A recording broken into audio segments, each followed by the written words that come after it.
October 22, 1947. It wasn't just a date, it was a scream. A loud, furious response to the decades of injustice faced by the Muslims of Kashmir under the oppressive rule of Maharaja Harisingh, a Hindu Dogra ruler ruling over a Muslim majority land. For years, the people of Jammu and Kashmir were suffocating, taxed beyond reason, silenced, brutalized, and marginalized. Then came the day when the silence broke. Why did India occupy Kashmir, and why did it all begin? Let's rewind.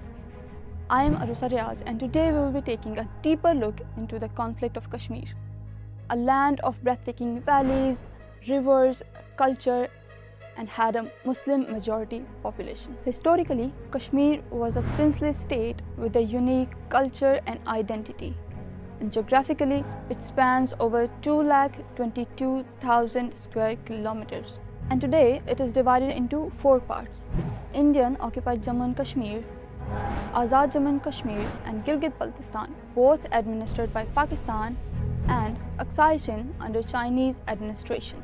But Indian occupied Kashmir remains the heart of the conflict and the most militarized zone on earth. At the time of partition in 1947, it was ruled by a Hindu king. According to the logic of partition, Muslim majority areas were to join Pakistan, but Maharaja Harisingh resisted joining either country. Meanwhile, public sentiment in Kashmir was clear. The people wanted to join Pakistan, so protests erupted across the region. Outrage spread like wildfire, and the streets of Muzaffarabad, Baramulla, and Srinagar were filled with chants against Dogra rule and in favor of Pakistan. The local Muslims, already suffering under feudal oppression, saw an opportunity for freedom. The situation escalated, and Pashtun tribal fighters from Pakistan's northwest entered Kashmir, not as invaders, but as brothers, as defenders. As a flame lit by the pain of their Kashmiri kin, they weren't just carrying weapons, they were carrying centuries of suppressed cries. October 26, 1947, the day a pen supposedly betrayed a nation. Maharaja Harisingh, panicked, cornered, and desperate, allegedly signed the Instrument of Accession to India. Yes, allegedly. Because even today, the original document has never been made public. No signature, no seal, no proof. Just a tale written by the victors. But even if he did sign it, the document was conditional and temporary. It allowed India to send troops for only defense purposes until the peace was restored. And in return, the people of Kashmir were promised something sacred: a choice, a referendum, a plebiscite, and a vote to decide their own future. But instead of peace, the situation escalated.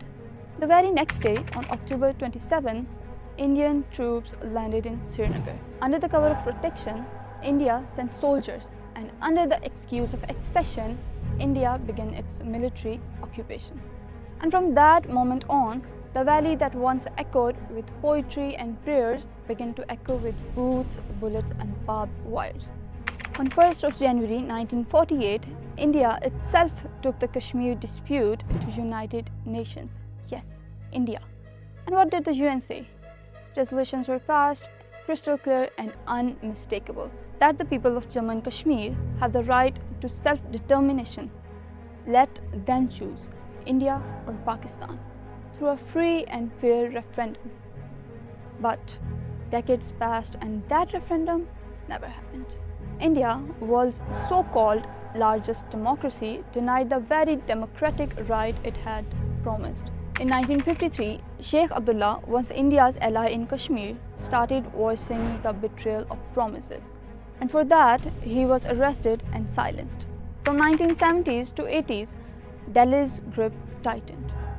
Rigged elections, puppet leaders, brutal policing, and the voice of Kashmir was muffled by curfews and checkpoints. Then, in 1987, the rigged state election shattered the last thread of faith. Youth, took to the streets, but this time they were met with bullets, not ballots. Then came 1990s, the darkest decade for Kashmir. Massacres, disappearances, fake encounters, mass graves, tens of thousands of young Kashmiris gunned down, women violated, children orphaned, and an entire generation lost in shadows. India called it counter-insurgency, but Kashmir called it collective punishment. More than 100,000 of Kashmiris have died, over 10,000 women raped, thousands of children have grown up fatherless, 8,000 plus men have disappeared and never seen again, and over 14,000 political prisoners, including children, are still languishing in jails. And what happened to the Hurriyat leaders? They were Kashmir's voice to the world. Leaders like Sayyid Ali Shah Gilani, Mir Wais Umar Farooq, and Yasin Malik all demanded self-determination and Pakistan's stance to be recognized. And for that, they paid the price. Gilani was kept under house arrest till his death, and Yasin Malik was imprisoned under terror charges. Hurriyat was dismantled, demonized, and criminalized. India couldn't silence Kashmir's voice, so it tried to erase it. In 2019, the betrayal of all betrayals started. On August 5, India revoked Article 370, stripping Kashmir of its semi-autonomous status. No dialogue, no consent, no Kashmiri voice. Just a total blackout. Internet cut, phones dead, journalists gagged, movements frozen, and a valley of 8 million people turned into a prison overnight. Over 40,000 extra troops were rushed in on the top of 700,000 plus already deployed. If Kashmiris really wanted to be a part of India, then why the fear? Why the barbed wires? And why the constant military lockdowns? India claims that Kashmiris chose India, but every funeral turns into a protest, every election is boycotted, every child carries a stone, not because of hate, but because of hope to resist. Kashmiris have always denied India's narrative. They have chanted for freedom, not just from India, but from silence, from injustice. Among all of this, Pakistan's stance has remained consistent. As Quaid-e-Azam Muhammad Ali Jinnah once said, Kashmir is the jugular vein of Pakistan.